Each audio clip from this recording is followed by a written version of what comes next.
அனைவருக்கும் வணக்கங்க. இப்போ நான் வந்துங்க ஜோதிட கிளாஸில் இது தெரிஞ்சாதாங்க நம்ம பாவகத்தையும் காரகத்தையும் இணைக்கிறதுக்கு நம்ம வீடுகளுக்கு வந்து இதெல்லாம் பலன் தெரியணுங்க. இப்போ விரிவான நம்ம பாடத்துக்கு இது கிளாஸ் ஸ்டூடெண்ட்டுக்கு எல்லாருமே தெரிஞ்சுக்கலாங்க. இப்போ நந்திகேஸ்வர அஸ்ட்ராலஜிலிருந்து தாங்க நான் பாடம் வந்து இலவச பாடம் சொல்லி கொடுத்துட்ருக்கேன். இப்போ வந்துங்க 12 பாவகங்களையும் காரகத்துவம் வந்து இருக்குதுங்க. இப்போ வந்துங்க நம்ம அதிகமாக போனோம்னா அவங்களுக்கு குழம்பிக்கும். இப்போ ஃபஸ்ட்டு 4 வீட்டுக்கு நான் சொல்கிறேங்க. லக்கணம் இருக்கிற வீடு தான் 1வது வீடாக எடுத்துக்கணும். அப்புறம் அப்படியே எந்த வீடு லக்கணமாக இருந்தாலும் இது தாங்க வரும். அப்புறம் அதிலிருந்து 1, 2 போட்டுக்குங்க. உங்களுக்கு அதை நான் வந்து உங்களுக்கு சொல்லியிருக்கேன். இப்போ வீடு வந்துங்க ஃபஸ்ட்டு லக்கணம். அப்போ வந்து அது ஜாதகரை பற்றி மட்டும்தான் பேசுங்க.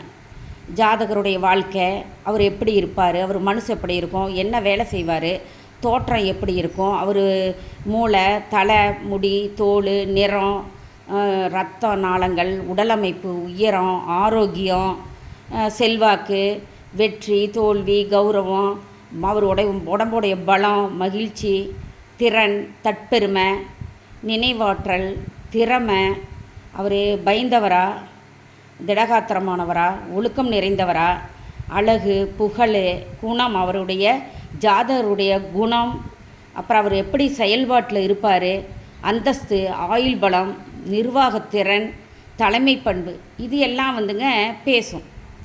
எதுங்க இந்த தாங்க லக்ன பாவகம் பேசுங்க. லக்னத்தில் வந்து என்ன கிரகம் அமைஞ்சிருக்குது அதை பார்த்தேங்க அவருடைய எல்லா இதுவும் சொல்லிடலாங்க.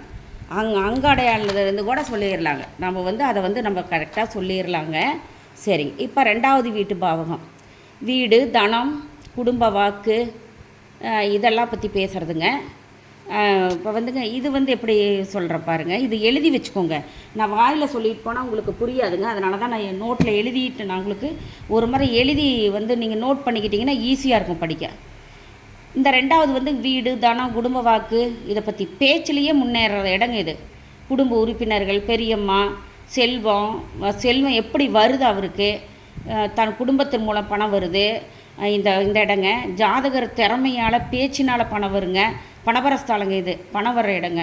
சொத்து, அவங்க எவ்வளோ சொத்து வச்சுருப்பாங்க, பணம் எவ்வளோ வச்சுருக்காங்க, பொருள், நகை, ரத்தினங்கள், பத்திரம், சேமிப்பு, புதையல், ஷேர் மார்க்கெட்டு, அப்புறம் வித்தை, அடமானம், ஆரம்ப கல்வி, உணவு, சுவை, நல்வாழ்வு, முக அங்கம் எப்படி இருக்கும், வலது கண்ணு, இதில் சூரியன் என்றால் வலது கண்ணுக்கு கண்ணாடி போடுற மாதிரி வருங்க. பார்வை, மூக்கு, வாய், நாக்கு, பல்லு, தாடை, கன்னம், நகம், அதிர்ஷ்டம், கற்பனை, குறிக்கோள், தன்னம்பிக்கை, சூது, பேச்சாற்றல், இதெல்லாங்க 2ஆம் இடத்துக்கு வருங்க. இதெல்லாம் இப்போ நான் அடுத்தது வந்து ஒவ்வொரு கிரகமாக சொல்லித்தரும்போது இது எழுதலைன்னா உங்களுக்கு புரியாது. நீங்கள் எழுதி வச்சுக்கணும். இதை எழுதலைன்னா புரியாதுங்க. அதனால தான் நான் தெளிவாக இதை எழுதுகிறேன். பாவகத்தினுடைய அந்த ஸ்தான பலங்கள் தெரிஞ்சால் தான் உங்களுக்கு வந்து காரகத்தையும் பாவகத்தையும் இணைக்க முடியுங்க. அதனால தான் நான் உங்களுக்கு வந்து இதை நான் வந்து தெளிவாக எழுதியிருக்கேங்க. எழுதி வச்சுக்கோங்க. ஸ்டூடெண்ட்டெல்லாம் எழுதி வச்சுக்கோங்க. இப்போ வந்துங்க 3ஆம் இடம் தைரிய, வீரிய, முயற்சி ஸ்தானங்க. இது இந்த இளைய இந்த நண்பர்கள் இந்த மாதிரியெல்லாம் வருங்க. தன்னம்பிக்கை, தைரியம், மன உறுதி, விடாமுயற்சி, மனக்குழப்பம், ஆசைகள், பொழுதுபோக்கு, அலைச்சல், ஞாபகம், புது பரிமாணம், விளையாட்டு, போர், படை வீரர், பெண் வேலைக்காரர், காதல், சிற்றின்பம், போகம், சங்கீதம், குரல் வளம், உணவு கிடங்கு, அப்புறம் அடையாள சின்னங்கள், சிறு பயணங்கள், தகவல் தொடர்பு சாதனங்கள், எழுத்து, பத்திரிக்கை, நிருபராக போகிறதுங்க, நடுவராக இருக்கிறது, கணக்காளர், கோல் சொல்கிறது, வதந்திகள், தோலினுடைய பாகங்களை பற்றி, நரம்பு மண்டலத்தை பற்றிங்க, இரத்த நாளங்களை பற்றி, கைகள், கழுத்து, அப்புறம் இந்த புஜம், எலும்பு, அவங்கள சுற்றி உள்ளவங்களை பற்றிங்க, இளைய சகோதரம், மாமனார், மச்சனமார்கள், இவங்கெல்லாம் வருங்க. அதனாலங்க இதை எழுதி வச்சுக்கோங்க. அடுத்தது சுகஸ்தானம், சந்தோஷமான வாழ்க்கைங்க. தாய், முக்கியமாக 4ஆம் இடம்னா தாய் ஸ்தானம் தாங்க. இதெல்லாம் வருங்க. இப்போ இதையும் எழுதி வச்சுக்கோங்க. இப்போ ஃபஸ்ட்டு 4 இடத்துக்கு 4 வீடுகளுக்கு உள்ள நான் வந்து இந்த ஸ்தானத்தினுடைய இதை எழுதி வச்சுக்கோங்க. அடுத்தது ஒவ்வொரு 4 நாளாக இந்த 3 அடுத்தது 5, 6, 7, 8 வீடுகளுக்கு சொல்கிறேங்க. மொத்தம் 12 வீடுக்கு இப்போ 4 வீடு சொல்லியிருக்கேன். வீடு, மனை, வாகனம், ஜாதகரின் உடற்கல்வி, ஒழுக்கம், கற்பு நெறி, இருப்பிடம், அவரின் தாய் மற்றும் உறவுகள், கல்வி நிறுவனம், அப்புறம் அசையும் சொத்து, அசையாத சொத்துக்கள், கட்டிடங்கள், பண்ணைகள், விவசாயம் சார்ந்த நீருங்க, கிணற்று பாசனம், குளத்து பாசனம், ஏரி பாசனம், வாய்க்கால் பாசனம், கால்நடைகள் வளர்த்துறதுங்க, பசு, எருமை, குதிரை, யானைகள், பால்,